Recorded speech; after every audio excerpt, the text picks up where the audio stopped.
Hi everybody, welcome to Just Cook with Michael. Today we're going to make sauteed Brussels sprouts with bacon, garlic, red bell peppers, salt, pepper, and extra virgin olive oil. To begin, first we'll quarter our Brussels sprouts. The main reason I like to quarter these is basically more surface area. The more surface area you have, the more flavor you're going to get into the Brussels sprout. These are pretty tight, so if you try to season them whole, it would really be hard for that flavor to penetrate inside, where when you cube them up, you could see, or quarter them, you could see not only are you getting much more surface area, you're exposing a lot of these nooks and crannies for extra virgin olive oil, salt, pepper to be able to get into and all the flavoring. So that is the first thing we're doing. Sometimes if these, where this attaches to the stem, sometimes I'll cut them off if they're really big, but these aren't that big at all, so I'm just gonna quarter them up. Your knife, you always want to make more of a like a slicing, sawing motion. You don't want to just press down usually. Kind of let your knife do the work for you. Obviously, it's really good to have a very sharp knife all the time. I'll show you the sharpener I use in maybe today or a later video.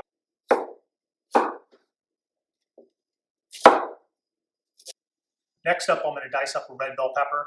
One of the main reasons I use red bell pepper is just for color. I mean, the main actor in this dish is the Brussels sprouts, but sometimes either yellow, red bell peppers, just to add a little bit of color and contrast, I think makes the dish pop out quite a bit more. With the bell peppers, we'll take out the seeds. So just rip those right out. And then I will take out some of this white veiny part. And mainly it just doesn't have that much flavor. Like if you taste that white vein compared to a piece of bell pepper or a piece of the without the vein, you can see there's a lot more flavor. So again, I think in cooking, when you're learning, when you're starting out, taste often. Taste the different part. When you're cutting up vegetables, taste what the stem tastes like, or the leaves of a particular vegetable. It's just always good to taste ingredients in their raw state, in their partially cooked state, in their fully cooked state. The more you taste, the more you kind of really get into it. The better you're going to adapt on your own to be able to just pick out flavors and know how to combine flavors and know what makes a dish taste really good. So again, we'll cut out this bell pepper. And I just kind of run along the side, and you can see that's just kind of the white veiny part. It's definitely edible. It's just, you want to have the best flavor you can in each dish. And we'll cube this up. Again, with the knife, you can see it's a slicing motion. It's not just even though this knife's sharp, but in general, you always want to slice with your knife, let your knife do the work. So first I cut them in longer segments, almost like julienne segments, and then after I'll dice them. These are probably 1/4-inch dices. And all that is to taste, things like 1/4-inch. If you could dice them 1/2 inch, you could keep them in really thin julienne strips if that's something you prefer. Don't let these little minutia details, don't spend a couple seconds or minutes, whatever, to try to keep them up perfectly. Just kind of whatever you like, whatever your preference is.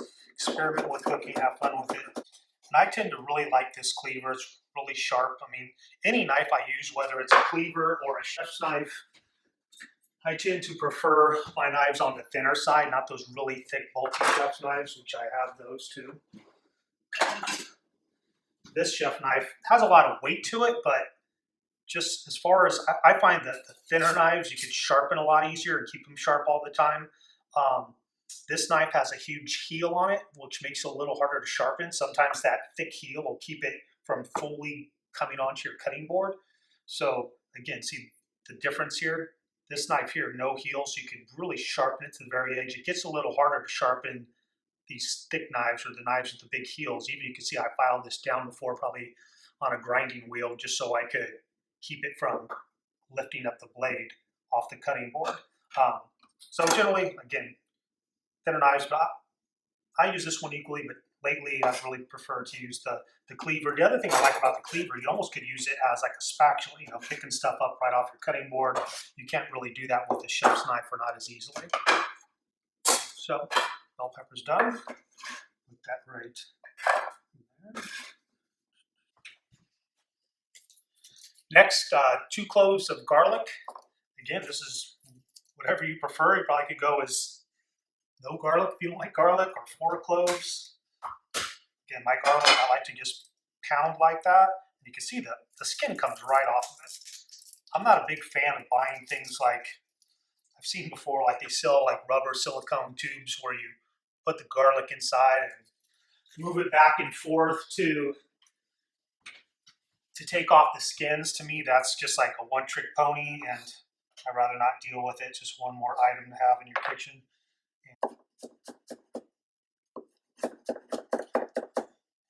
Again, the garlic, I like to mince up in this dish just because I really want to spread the garlic flavor throughout the dish. I don't want to just, you know, have the tasting one Brussels sprout with no garlic, another Brussels sprout with a big chunk of garlic. I'd rather really try to distribute the flavor throughout the dish. I have my little ramekin that I'll put this into. Again, if the cleaver, it makes it easy just to put it right up on there and kind of use it as a spatula, or sometimes in kitchens we call them scrapers.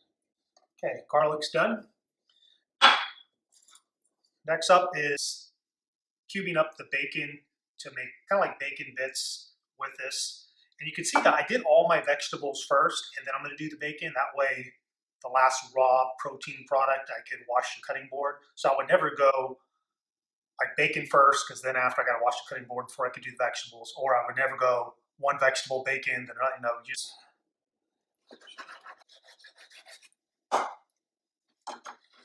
Okay, the bacon is cubed up. Could use maybe like pancetta with this also. What I'm going to do next is parboil the Brussels sprouts in salted water, probably maybe like 3 minutes or so. Then in a separate pan, I'm going to probably cook the bacon about halfway through, render off some of the fat, but I definitely want to keep some of the fat because in cooking, there's a term, fat is flavor, and it really adds to the dish. You know, you want the fat coming off the bacon to be part of that flavoring. Okay, next I'm gonna cook the bacon about halfway through. Put that right in this dish. It's already hot. While I'm cooking the bacon, I have my pot of boiling. I'm heating up my pot of boiling water to parboil the Brussels sprouts.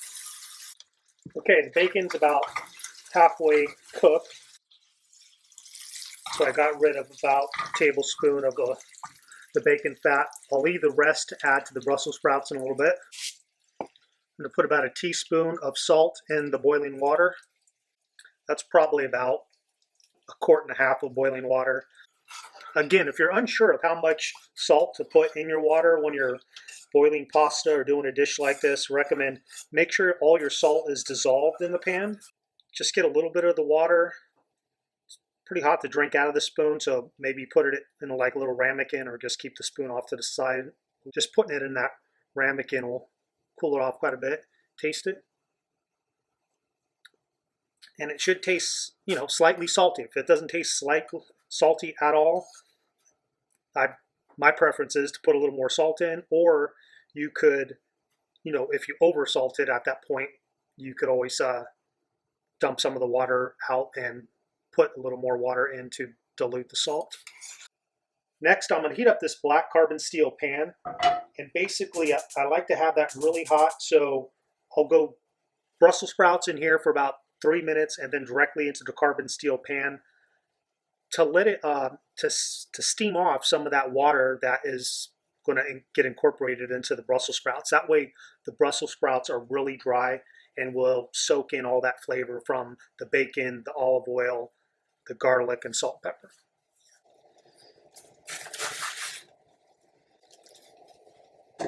Okay, that's been about 3 minutes. It's been parboiling in the pan. This carbon steel pan is extremely hot. I will just go right from this dish right into the carbon steel pan. There's no oil or anything in there. Basically, you see how it's steaming off all the water that's on those Brussels sprouts. Okay, you can see there's almost no steam at all coming off the Brussels sprouts now. If I move them around, you can see there's virtually no water is pouring off of it. So the Brussels sprouts are nice and dry. Now I will put in my bell peppers, the bacon, and at this point, obviously if you're vegan or vegetarian, you just could not put in the bacon and just use extra virgin olive oil. Here, this process, I'm trying to render off some of the fat from the bacon and cook it a little more. Let that incorporate into the Brussels sprouts. I haven't put in my garlic yet. I'm going to wait a little more because I want to be sure. I don't want the garlic to burn, so I want to make sure, the bacon's to the stage I want it to be at before I add in the garlic. Now I'm going to add in about a tablespoon of extra virgin olive oil. This will probably cook for about another 5 minutes. You can see the flame's still pretty high with this pan. Without the bacon, you might need to add a little salt at this point. With the bacon, I don't think that's necessary. Here I'm trying to, again, cook the bacon a little more, get a little more of that roasted flavor into the dish, and cook the bell pepper. And now you can see some of the pieces of bacon are browning up. Some of the pieces of Brussels sprouts are browning up. Again, that's one reason I really like these black carbon steel pans. They just get really hot, and you can give vegetables a nice roasted flavor that you usually couldn't get with a Teflon pan, just because you usually don't want to heat those up to extreme temperatures. And now I will put in the garlic. Again, that's about 2 cloves. Brussels sprouts are done. You can see, again, I really like to get that caramelized color on the Brussels sprouts. The bacon's rendered down quite a bit. It's browned up in some of the pieces also. The garlic is cooked but not burnt. And we're all done. All right, the dish is complete. Brussels sprouts with bacon, red bell peppers, garlic, and extra virgin olive oil. You can see just the smells terrific. Sometimes, just have a dish like this by itself. You could have this is great accompaniment to a side dish like polenta or pork chops. And I'll show you what it's like when it's plated up. There you go. Dish complete, really easy. Probably took about 15 minutes total. Often I've had people that tell me they don't like Brussels sprouts. I always say you haven't tried mine yet, especially with bacon. If you're a fan of bacon, it really add something to the Brussels sprouts. That smells great. Now you could do this dish. It just took about 15 minutes. Thanks for joining me with Just Cook with Michael.